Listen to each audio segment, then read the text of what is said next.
Hello guys, tara simplihan natin pagluto ang basmati rice. So una, maglagay tayo ng butter. Lagyan natin ng konting oil.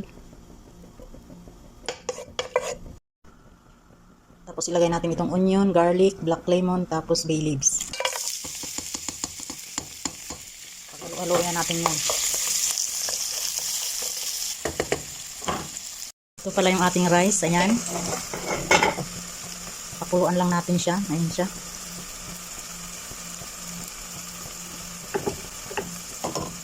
So nilagyan ko lang yan ng butter, turmeric, tapos cloves and cardamom.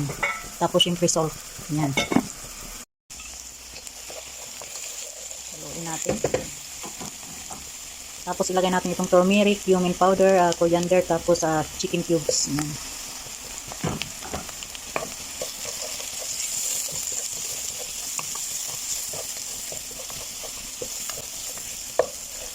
Tunawin lang natin yung ating seasoning.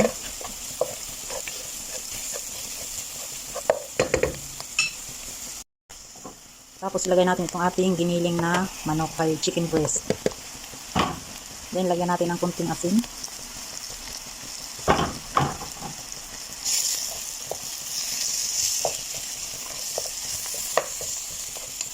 Halo-haloin lang.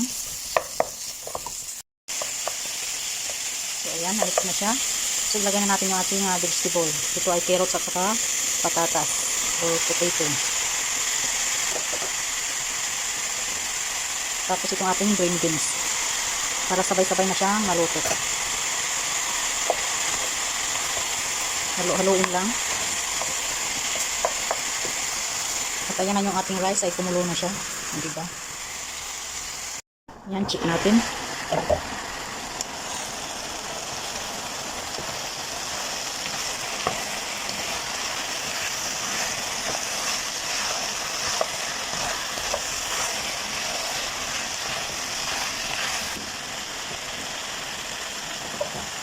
So, yan, takpan lang natin saglit.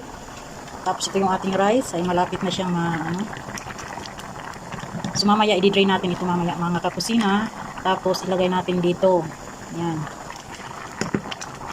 So, maya-maya pa kunti. Yan, check natin ulit. Wow, bango. So, dahil marami itong mga kakusina, ay hatiin natin.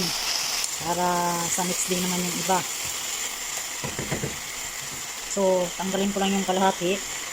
Saka natin ilagay itong ating rice. Diba?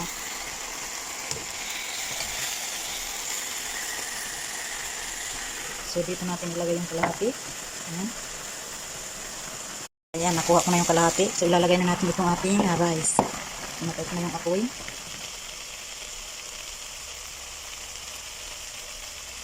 Dahil dito natin siya paininan.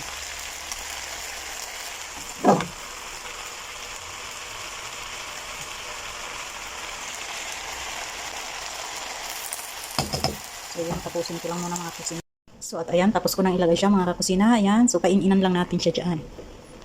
So, at minix ko na din. Ayan, para maghalo-halo na yung ating vegetables at saka rice. So, takpan lang natin siya. Ayan, i-check natin siya mga kakusina. Nilagyan ko siya ng foil para walang singaw yung ating takip. Oh, ayan, o, diba, ang sarap. Ayan na yung ating kanin na basmati rice. O, diba? Ready to serve na yan, mga kakusina. Ayan. So, ayan na, mga kakusina, ang ating basmati rice. O, diba? Ang sarap. Kahit walang ulam yan, ay pwede na. So, at ayan lang, mga kakusina, for today's video. Thank you for watching. Kainan na.